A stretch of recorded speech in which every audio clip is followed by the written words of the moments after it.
And he said, when I walked there, I said, you know, I don't want to do this again. I never want to do it again. And they won't let me walk there.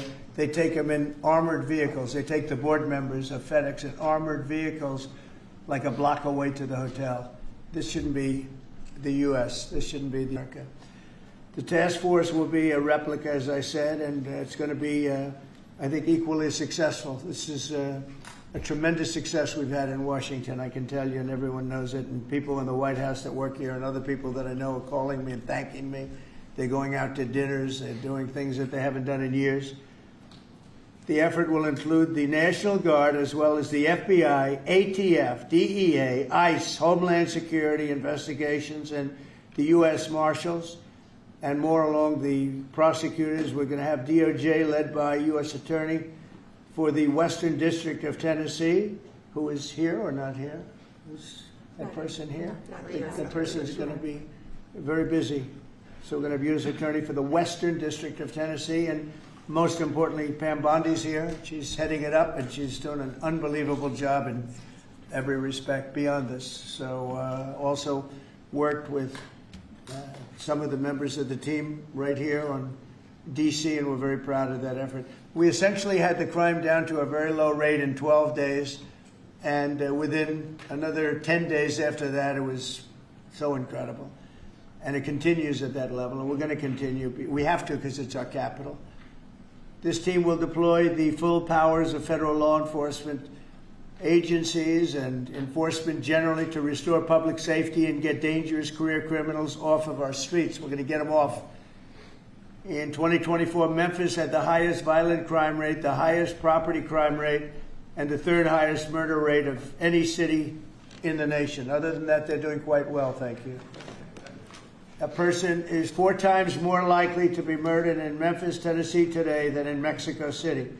It's been, and you know Mexico City is not a cakewalk. It's been overrun with carjackings, robberies, shootings, and killings. There were 249 murders, 429 rapes, 5,616 burglaries, and 12,522 violent assaults in just the last little while in 2024 and in pieces of 2025, where it's actually gotten worse until recently when we sent the FBI down to see what the hell is going on. Last month, a vicious thug carjacked an elderly woman parked at the movie theater, dragged her out of the car, and body slammed her into the pavement, where she is still trying to recover. Probably won't be successful. So we're not going to allow this kind of savagery to destroy our society anymore. We're stopping it, doing one by one, we have time, but we want to go quickly. We don't want to lose Chicago. We're going to lose Chicago. We're going to lose places like, you go to St. Louis. We're going to lose St. Louis. We're not going to lose. We want to save these places. You're going to lose them. It was the way the man said it. He was a very high-quality man. I said, "Who would you do next?" He said, "Sir, do Chicago." You don't want to lose Chicago. We're not going to lose Chicago. So we're going to have to go very big, and we're going to go probably, we're thinking about it for next Pam. We're going to hold it off. We're going to do some of the smaller ones. And the truth is, our people are so good. Gaddy, you're doing a great job wherever you may be. We're doing so good that I don't think we need too much practice, right? But we got to go and save our big cities, our great cities. Chicago's a great city, and we're going to make it great again very soon. And I think we can do that. Despite the tremendous size, I think we can do a real job, and we're going to give you the resources that you need. So with that, I'd like to just end by saying we're going to make Memphis safe again, and I'd like to ask Governor Bill Lee to say a few words, and then Pam can talk, and anybody else you'd like to talk to. We'll go through the whole list. We have all day long if we have to, because this is a very important thing. We have to save our country from violent crime. So, Bill? Yes, please. Sir. Mr. President, first of all, thank you. Thank you. Thank you for your commitment for federal resources to the great city of Memphis. And it is a great city, and it has a great history and a great legacy. And we are very hopeful and excited about the prospect of moving that city forward. I've been in office 7 years. I'm tired of crime holding the great city of Memphis back. And I have spoken today with the director of the U.S. Marshals, with the director of the FBI, with General Bondi. We realize that this effort of multi-agencies that will combine the work of the Tennessee Highway Patrol and the local police departments, when we come together, we can make significant change in our city, in the city of Memphis, and that is a powerfully important thing for the state of Tennessee, and I want to say thank you. This will be your proudest moment when we see you in 4 or 5 weeks, maybe sooner. You're going to see numbers that will drop and plummet like you haven't. Just like we did in D.C., they plummeted. Nobody could even believe it. And they're going to plummet. It'll be one of your really proud moments, and you've done a good job too. But this will be maybe your proudest moment. Thank you, sir. Okay? And the director, as the director said, the goal is sustained. Right. Got to keep it. Sustained crime lowering, and that with this effort, I believe we can get there. We can finally get there for that city. Yep, we're going to have it sustained a long time. And your people are going to get better and better, and your police force has been terrific. They're working with us very much, as you know. We started it, as I said, on a little basis, and we got it down quite a bit, but now we go in for the big march, okay? And Director Patel and his team have done remarkable work so far. As you know, the numbers are great, and this will be one more step in the right direction for Memphis. That's true. Thank you. He's done a very good job. Thank you very much. Pam, please. President Trump, at your directive, we went in, as you all know, to D.C. and took over the city of D.C., working hand in hand with Metro Transit Authority. All of the agencies represented here today got over 2,000 violent offenders, got over 200 guns off the streets of D.C., and D.C. is safe again. And now, Governor, working with you and working with our 2 U.S. senators and all of our agencies working hand in hand, we're going to do everything we can to make Memphis safe again. That was President Trump's directive to us, and it's easy to do when you're working with such great leaders. And Secretary Noem, you have been instrumental in this, and Director Patel has already been into Memphis and gotten so many violent offenders and guns off the street, and that's what started it. And working with Stephen and Deputy Attorney General Todd Blanche, thank you. We've all been going nonstop, working hand in hand together, and Gowdy Serralta, Terry Cole, and Director Driscoll of ATF wearing 2 hats, and Pete Hegseth with the National Guard, all working hand in hand and being out there for a month. You can't tell who's with what agency but for the T-shirt they're wearing, because everyone's working hand in hand, and that's why we've been so successful. We're going to do that in Memphis, and we're going to get crime off the streets. That's great. Thank you, Pam. Great Thanks, job. President. Christy, go ahead. Mr. President, Memphis has a high number of trafficking, significant human traffickers, child exploitation, drug trafficking. The local gangs there are extremely dangerous, and I'm so excited that you're going in there to work with not just the governor and willing local leaders, but also our Attorney General and all the leaders that are standing here today to help protect our children. So what's going to change dramatically is the families' lives that live there, and it's only going to happen because of you, because you're coming in. What has started there, you're going to put on steroids. The networks that you're going to uncover across this country, because of the work that's going to happen in Memphis, we're going to see every city get safer, because we're going to see those ties to other criminals that we're going to get out of the country. So we're a nation of laws. And sir, thank you for caring about every single city. Thank you, Christy. Really nice. And what makes it to me so exciting is the success we had here so quickly. And, you know, we've taken close to 1,500 people out of D.C., but when I saw the result happen so quickly, and so many people are so thankful, and people that you pass them every day and they're fine, all of a sudden they're thanking me so profusely. It was so exciting what's happened, and continues to be what happened in D.C., and so that's what makes this, I think, even more exciting, because we know what's going to happen. We know we have the people. Look, we're sending in a lot of help. These cities have been taken over for years, and the last 4 years under Biden, what's happened is just a disgrace. So it really has, what the success we've had here has made it to me much more exciting, because I think we're going to have proportionally. I mean, you have cases where it's even worse. I have some people, we have some people quoted today that we took out of papers. We're so grateful for the National Guard coming, said an owner of a Memphis tax service. It's so dangerous here. It's so darn dangerous that you can't get out of your car. If you get out of your car, he says you get robbed, you get mugged, you get hit. You can't go to the market or a service station. So, yeah, I want to see crime stop, and I want to see the National Guard come in right away if that's what's necessary. There's a need, here's another one from a director of a Memphis-based crime prevention organization. There's a need for more boots on the ground. You have to get them done fast before we totally lose it. They're going to lose it all. I got 2 guns put in my face, said another, within 5 minutes at 2 different locations. Said I got a gun put in my face. Then I went someplace else, had another gun put in my face. I was scared. It never happened to me. I've never seen anything like it. Here's another one. I honestly thought he was going to kill me, said a 60-year-old Memphis carjacking victim. A man walked up, give me your car. You got 5 seconds to get out or you're dead. This is what we have in this page after page of the same kind of thing. Cash, would you say a few words, please? Thank you, Mr. President. Thanks to your brilliant foresight, you had asked us to go in quietly into these cities to help set the landscape, to work with the interagency, and to make America safe again. And we've done that under the FBI's banner program of Operation Summer Heat. And Right. the results are only as good as the prosecutions.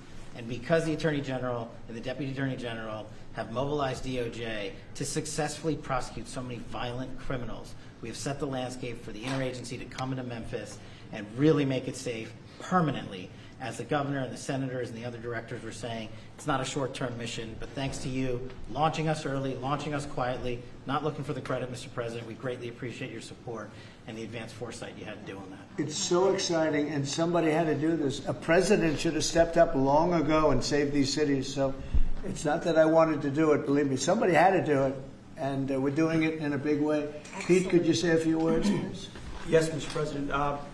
From day one, the DOW, the Department of War, I'm glad you made that correct. corrected for you, sir, has been proud to stand with our partners across the interagency, whether it's the Southwest border, whether it was Los Angeles getting ahead of that, whether it's right here in Washington, D.C., where Secretary Driscoll and the Army and the National Guard have taken the lead in helping across all of these great folks to secure the city. We are very proud to be here, to stand strong alongside law enforcement.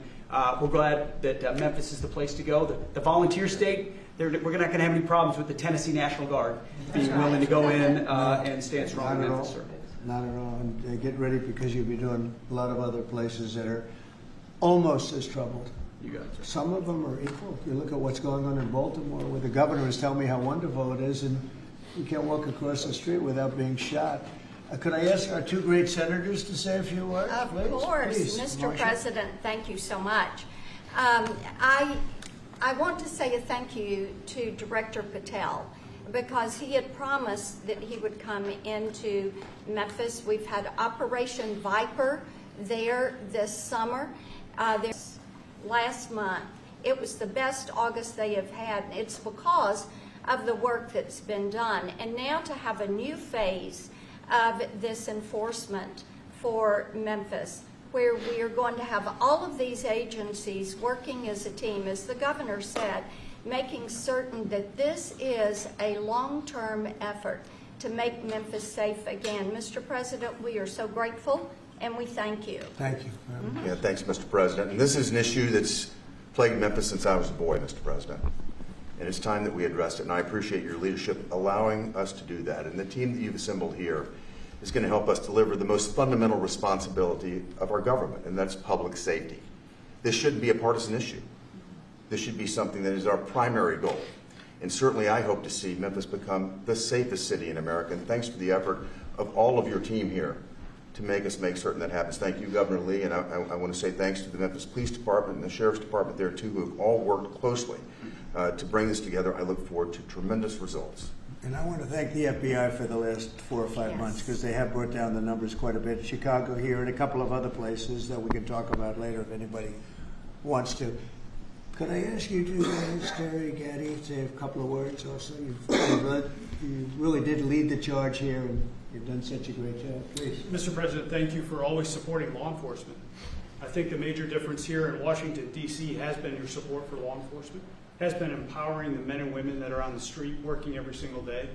And I look forward to not only going to Memphis, but other places in Tennessee as well. And I think you'll hear from us real soon, Mr. President. Thank you for your support, sir. We have plenty of places. Yes, sir, we do. You know the country very well. That's great. Thank you, Terry. Please, Mr. Gaddy. President, I just want to say that we're honored once again to lead the charge with the United States Marshal Service, leading and joining 22 other federal agencies. I can say that today we spoke with over 30 of the local agencies, letting them know what to expect, giving them the template that we've done here in DC, so they know what to expect. They're extremely excited. I think everyone is going to be well receiving the law enforcement surge that we're about to take to Memphis. Thank you. Great job. Thank you. And I'm going to ask one of the best lawyers in the country. He is one of the best. Todd, say a few words, please. He is a great lawyer. Thank you, Mr. President. Yeah, look, I think it's been said for the past 15 minutes, the president ran on making this country safe again, and we do not make this country safe again unless we go into our cities where there's the most violent among us and go street by street and block by block and arrest the men and women in this country that are destroying cities and communities for the rest of us. And so what we plan on doing, as the governor said and the senator just said, this has been a problem in Memphis for a long time. We plan on delivering Memphis back to the citizens that are there to raise their families, to go to church, to be in their communities. That's our goal, and that's what we plan on doing, whether it takes 2 weeks or 2 years. That's what we're going to do. Thanks, Todd. The great Stephen Miller, please say a few words. Thank you, Mr. Show the President. same emotion you do on color. That's hard to do. I think that's going to be see if I can do it. President Trump's initiative here in Washington, D.C., is important to understand, is the most successful anti-crime initiative in American history. I mean, just think about it for a second. In 30 days, President Trump put together a team that saw the largest ever violent crime reduction in any city in American history. Something that people had not been able to do in 40 years. That is a momentous achievement. And now the president is going to take that same model to Memphis, and as he said, more cities after that. The team the president has put together has no equal today or anywhere in American history. I think what's happening here is that what the president has done is made clear. The power of federal law enforcement that was used for the last 4 years to harass and attack conservatives, to harass and attack Christians, to go after law-abiding families. The power of law enforcement under President Trump is going to be used to get all the criminals, all the violent offenders, all the murderers, all the cartels, and all the domestic terrorists off our streets. So whether you're Antifa, whether you're a domestic terrorist, whether you are a violent gang member, a drug trafficker, a trained Iroquois killer, or anyone else that's threatening our people, President Trump is saying he's going to use his FBI, his DOD, his ATF, his DEA to wipe you out, to put you behind bars, to take you off the street, or to apply whatever legal consequences necessary. Mr. President, I'm honored beyond words to be part of this team under your leadership as you've saved thousands of lives. Thank you very much. Come on over. Let's sign that, sir. You want to say anything about our great military real fast? He's won a job. He's doing this guy. Mr. President, so our Army National Guard is honored to be part of this mission. This is their community. A lot of them are from D.C. They're from Tennessee. When you talk to them, when you talk to the actual population out there who interact with them every day, they say it's a blessing to have them as a part of their life. And then for the National Guard getting to have this where they get to improve their communities, where their kids are growing up and they're going to church, and this is where their families are. Many of them, sir, have said this is the honor of their lifetime, so thank you. Look at that nice face, and yet he's a killer. That nice, beautiful face, and he's a total killer. I don't know how you do it. Huh? Lotion, Great. sir. Everybody here. All right, here we go.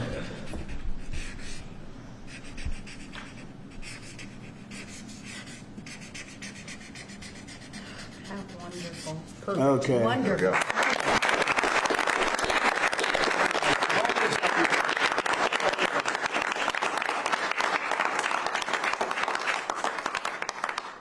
Thank you, Do you have sir. any? Thank you very much. Thank you. Thank you very Very much. Thank you, Mr. President. No, thank you very much. Great job.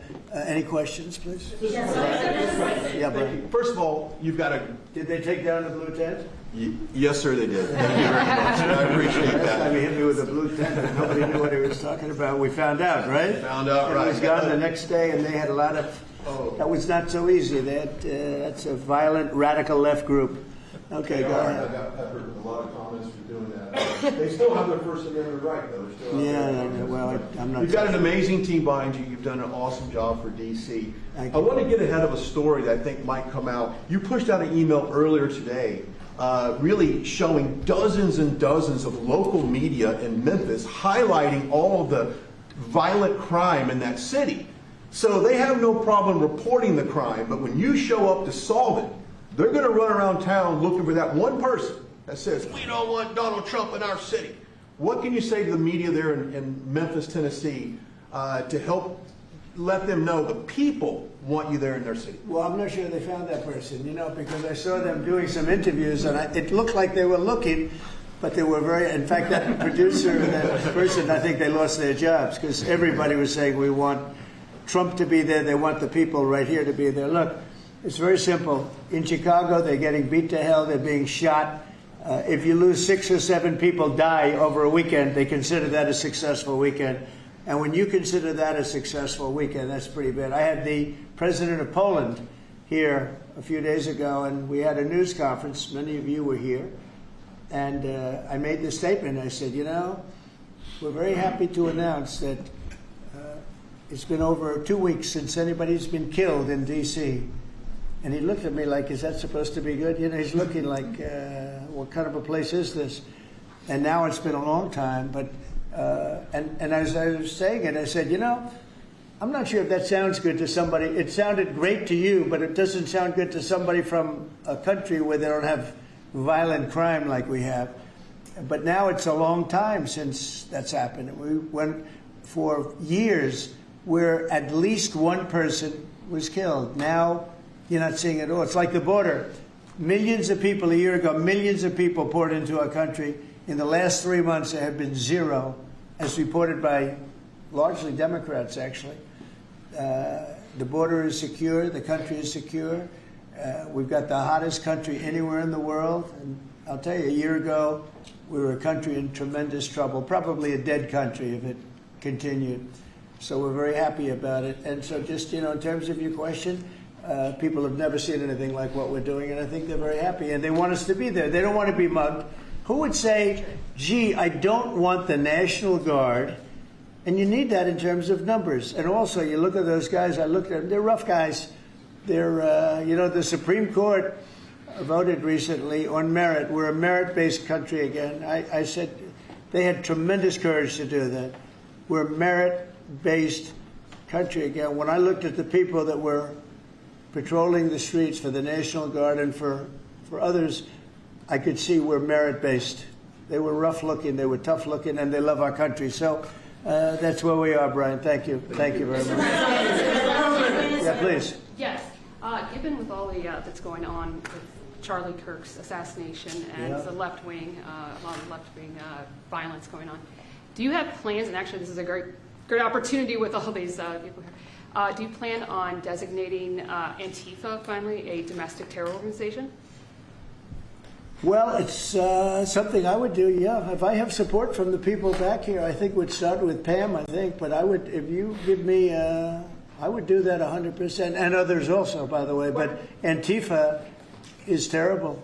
Are there other groups that you can think of? There are other groups, yeah. There are other groups. We have some pretty radical groups, and they got away with murder. And also, I've been speaking to the Attorney General about bringing RICO against some of the people that you've been reading about that have been putting up millions and millions of dollars for agitation. These aren't protests. These are crimes, what they're doing, where they're throwing bricks at cars of ICE and Border Patrol. And they come in with a beautiful new car. They're so proud. It's Border Patrol, ICE, it's got whatever it is. And they're throwing rocks at it. And after 50 yards, it looks like an old beat-up vehicle. It was just brand new. It was just bought for the purposes, and they don't have to take that anymore. I let it be known. We'll take responsibility. They don't have to take it anymore, and they don't want to take it. They were told by a past administration, it became almost a culture, if somebody throws a rock at you, do nothing. If somebody spits in your face, do nothing. And I say, when they spit, you hit. You do whatever you want. You do whatever the hell you want. I watched it so sick it made me. For 4 years, I had to sit home and watch people screaming at policemen. and spitting in their face, and they weren't able to do anything. They just had a grin and bear. They're standing up like a piece of steel. And a woman, in many cases, women, you can see they're professional agitators. I had one the other night. I had 4 the other night, all in one group, total phonies. I started to scream when I got into a restaurant, oh, you know, something with Palestine.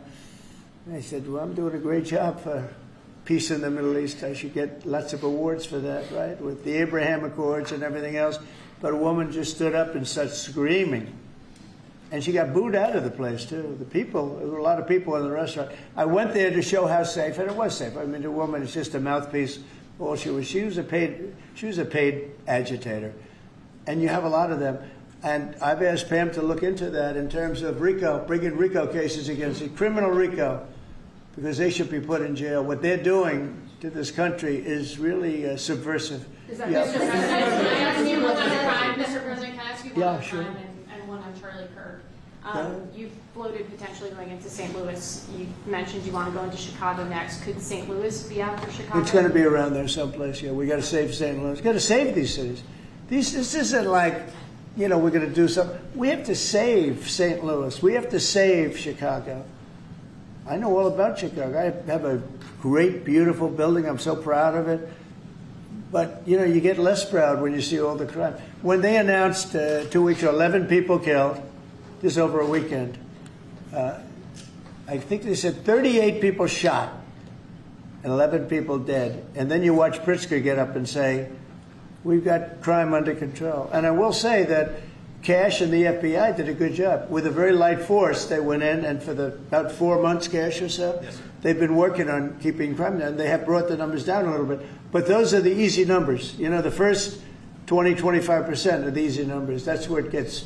Then you have to bring in the big forces, right, which is what we always intended to do. But I think the FBI's done a very good job. In particular, in Memphis and Chicago, they brought it down a little bit. Like 20% and 25%. Well, I guess it's not so little, but we have a long way to go. We think Chicago is going to be next, and we'll get to St. Louis also. And on Charlie Kirk's assassination. And New Orleans we want to get to, too. Your FBI is investigating the potential role of left-wing organizations in the assassination. I'm wondering if you think if Charlie Kirk's assassin worked alone or if he worked with it. I don't know. I mean, I can tell you he didn't work alone on the Internet, because it seems that he became radicalized on the Internet. That's just by watching the same things that you're watching and hearing. It looks like he became radicalized over the Internet.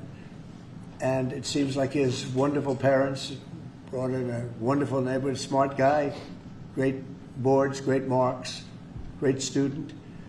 And then something happened to him over a fairly short period of time. It looks like he was radicalized over the Internet, and it's radicalized on the left. He's a left.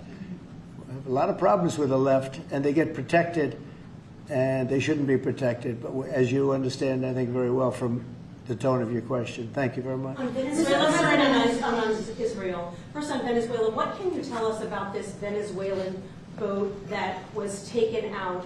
And do you plan to provide proof that these were narco-terrorists who were on their way to the U.S.? Well, we have proof. All you have to do is look at the cargo that was, like, it's spattered all over the ocean. Big bags of cocaine and fentanyl all over the place. And it was, plus we have recorded evidence that they were leaving. We've recorded them. It was very careful because we know you people would be after us. We're very careful. The military has been amazing. And General Kane showed me a little while ago the clip. But you could actually see it, but you don't have to see it because we have recorded proof and evidence. We know what time they were leaving, when they were leaving, what they had, and all of the other things that you'd like to have. But we have noticed that there are no ships in the ocean anymore. We're seeing that there's like no ships, when the first one we went, there were hundreds of boats. Now there are no boats. I wonder why. Meaning no drugs are coming across. Probably stopping some fishermen, too. I mean, to be honest, if I were a fisherman, I wouldn't want to go fishing. Just a nice, let's take a little trip, because I'd say, man, maybe they think I have drugs downstairs. I don't want that. I think the fishing business has probably been hurt. But there are literally no boats. This was a boat, and we were surprised to see it. Now, what does that mean? That means there's no drugs coming by sea. But they do come by land.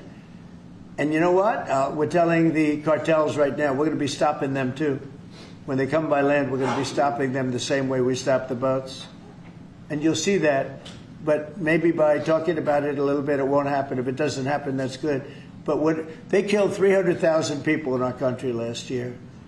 And we're not letting it happen anymore. And then on Israel, did Bibi Netanyahu speak to you directly to alert you that Israel was going to be striking Hamas sites in Qatar? No, he didn't. No, he didn't. Yeah, go How ahead. did you learn of it? Same way you did. Go ahead, please. You mentioned that the shooter was radicalized online. Do you I think believe so. that social media by the way, companies... when I say that, that's my opinion. I think he was radicalized online based on what they're saying. Do social media companies bear any responsibility for that? And how does that I'm going to have to ask, I don't know, I'd ask Pam that question. I don't know if you or Todd could give an answer to that. Somebody has to bear some responsibility. You know, and President Trump, I've always told parents, you got to watch what your kids are doing on the internet, what they're doing online, what they're listening to, what they're reading. They're all online. They're all on their phones all the time. Parents have got to monitor that because this starts when you're young. This starts when you're young, when you listen to these groups, when you watch these shows. And parents have got to just be vigilant. So sure, that's part of it. And they're meeting kids online who they think are kids, and they can be anywhere in the world and talking to them. And yeah, they are being radicalized. Mr. President, He went bad, and he just went bad very quickly in a sense, because he sort of led a very normal life, a life of, great education, schools, everything else. But somewhere along the line, something happened. Yeah, please. Thank you, Mr. President. How will you send the National Guard into Chicago without the cooperation of the governor and the mayor? Well, if they do cooperate, that's good. If they don't, it's not going to matter to us at all. You know who wants to help us? Police department. They have no respect for the governor. They have no respect for the mayor. They respect us. And we found that in Washington. We haven't had total support in Washington from government, as you know, from everybody. I don't want to say the mayor because she was better than most, but we haven't had great, but we have had great support from the Metropolitan Police. They're like brothers of these people. They're really like brothers. You see that. They work together. And so if the governor wants to support, as I said in the bill, it's going to be his proudest moment, what he's going to do, the governor of Tennessee, what's going to happen with Memphis. In 3-4 weeks, we'll stand together and we'll say, look at this. The crime has almost disappeared, maybe completely disappeared. In Washington, they don't even know how to record it because it's down so much. They've never heard. I heard 87% is down. I said, really? Who are the 13%? Because it's more than that. It's actually more. Hard to believe, right? You're going to have the same results in Chicago. And we hope we have the governor's help, but if we don't, we're doing it without him. And on social media, Mr. President, you had the framework that's been agreed to with TikTok, for example. Will China continue to have a stake in the company, or will it go? Well, we haven't decided that, but it looks to me, and I'm speaking to President Xi on Friday for confirmation of that, and frankly, more importantly, a big deal. And we've had very good meetings. As you know, we were in Europe. Our people, Scott Bessent and Jameson Greer, and others, and it was a very big meeting with China, and they're treating us with respect. We treat them with respect too, but it was very successful. And on top of it, we have what could be a very good deal. Don't forget, I've had more people say, "Could you try and keep TikTok alive?" I use TikTok. I mean, I have to admit it. In the election, and look how I did with you. No Republicans come close. I blew everyone away. If you look back, not so long ago, Romney, he got like 7% of the youth.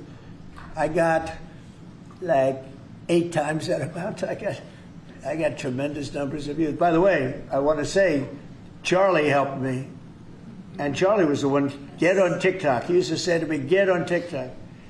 Charlie was unbelievable. So. Probably, and I did. I had somebody named TikTok Jack.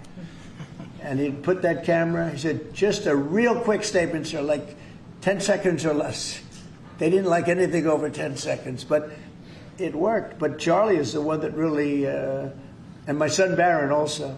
And I have to say, Don, Eric, the whole group, it's important. And it can maybe even bring us closer to China. We had a very good meeting with China. I was surprised. I didn't expect it. to that extent. And I'm going to speak again with President Xi on Friday, and I think that'll confirm things up. Who's buying it? Ask a question on Charlie Kirk and crime. On Charlie Kirk, do you plan to speak at the funeral, and what would your message be? Well, I'm going on Sunday. We're taking a whole plane load, and having. I was invited on Saturday, but I said I'd rather save it for Sunday. We're going to have a stadium, and I'll bet that stadium is going to be pretty packed, maybe completely packed. It's going to be big, but I'm going to be at the stadium, and I guess I'll say a few words. I don't know, but I guess I will. But I knew him very well. He was an amazing guy. He was all about young people, getting them started right, and he was like a magnet for young people. They just attracted to him. He loved them, and they attracted to him. His wife is a tremendous person, by the way. He always had great respect for his wife. He got married. I didn't know he was getting married. I heard he got married, and he loved her. I tell you, he really loved her. She loved him, and I think she'll have something to do with keeping that whole thing going. Turning Point it became a very big deal, and I heard they had like 38,000. So he wanted to get it up to 20,000 chapters. That's a lot. That would have been a lifetime's work. I heard that over the last 4 days, they have 38,000 people 38,000 chapters at colleges, schools, other places. Numbers that nobody's ever heard of numbers like that. So I think Turning Point could be, through what happened, this horrible act, it could be maybe bigger than it could have ever been had he been there. And I will say this: he'd be very happy if he saw what was going on. And there's some very good people, because I speak at Turning Point quite a bit. And Charlie would call me up. So the last time I spoke to him, he said, "Sir," and I think it was Phoenix, "Sir, could you get to Phoenix?" This was like in a day. I said, "Charlie, I'm the President of the United States. You're asking me if I could speak tomorrow in Phoenix. You can't do that to me, Charlie." But usually I ended up going. He was great. He was a great guy, and he didn't deserve this. He didn't deserve this, believe me. Ilhan Omar, after his assassination, called Charlie Kirk a reprehensible human being. Should she be stripped of her committee assignments? I would say, I think she's a disgraceful person. I think she's a disgraceful person, a loser.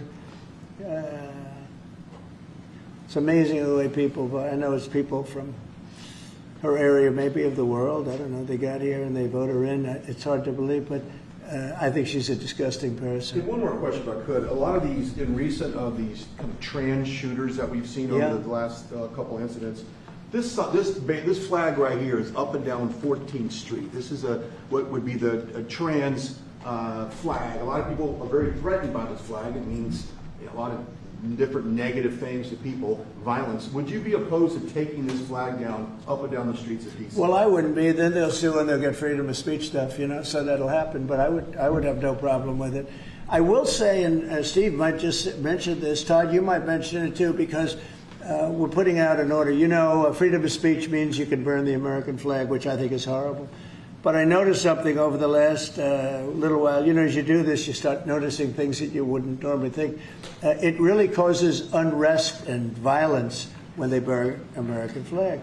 So the American flag, I wanted anybody burns the American flag, go to jail based on freedom of speech, goes to jail immediately. But the freedom of speech protected them, right? And that's been argued a couple of times. And it's one of those things. But you know what? Hasn't been argued, and we're going to be arguing it, I think, very soon. And that's the violence. They incite violence. So I saw it just yesterday. They burned the American flag, and people that were there were fine.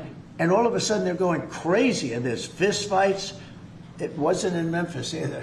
But I will say, it incites violence. And I think you just do the exact same thing. Don't use freedom of speech. Use the incitement of violence. I mean, it's really, you got to see, these people were going at it. And, you could burn other things and people just sit there, they fall asleep. You burn the American flag, and on both sides.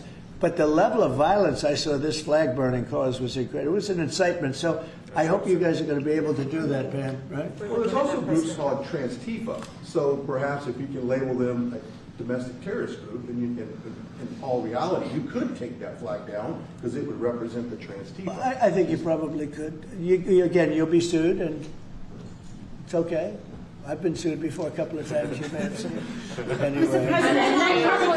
Netanyahu said that he doesn't rule out targeting Hamas anywhere they are. You said that you don't want to see Qatar hit again. Are there any guarantees that Qatar? Well, he won't be hitting in Qatar, as I say. I call it Qatar. You call it Qatar. You're actually more right, but actually you're allowed to go. The Emir said you can say it any way you want, but I've always thought of it as Qatar. I think it's a beautiful sound. And actually, they've been a very good ally. And a lot of people don't know that. But he won't be hitting Qatar, but he will be maybe going after. Now, there was an article that I read in a newspaper just about an hour ago where Hamas said they're going to use the 20 hostages as human shields. They're going to bring them up from the dark tunnels, and they're going to put them in the line of fire so that if Israel goes forward, they're going to die. And I thought that was very terrible, and I put out a statement on that. You saw that.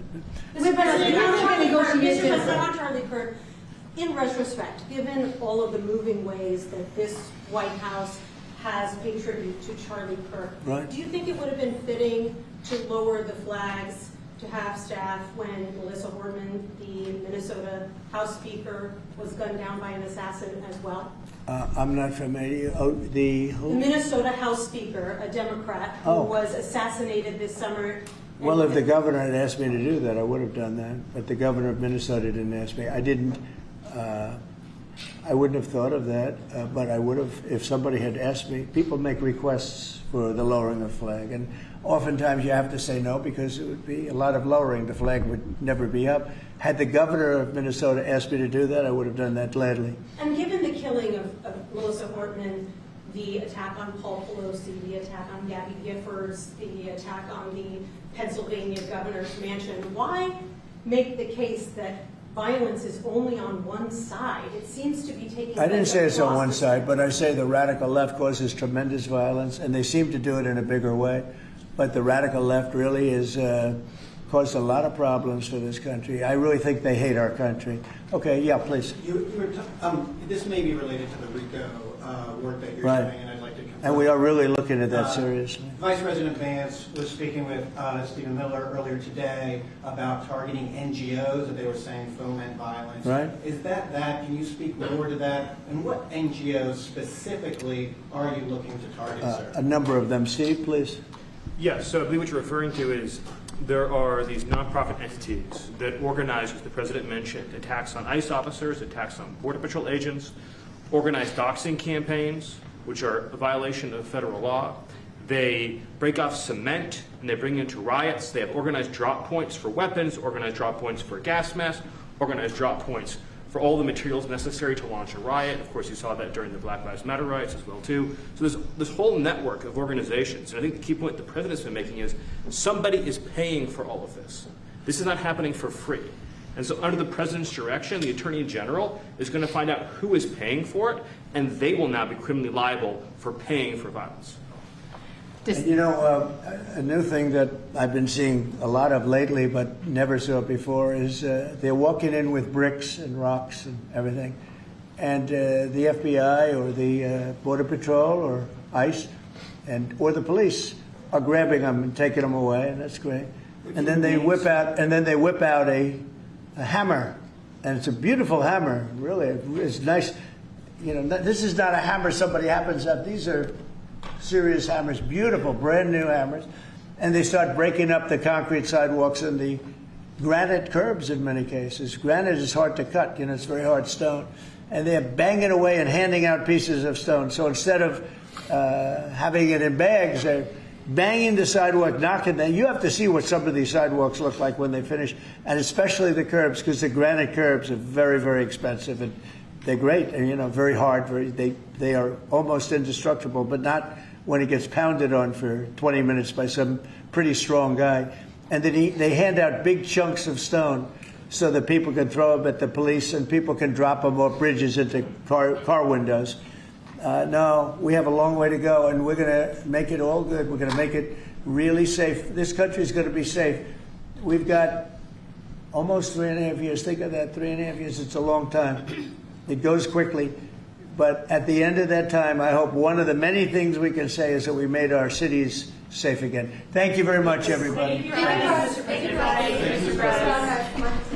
Thank you very much. Thank you.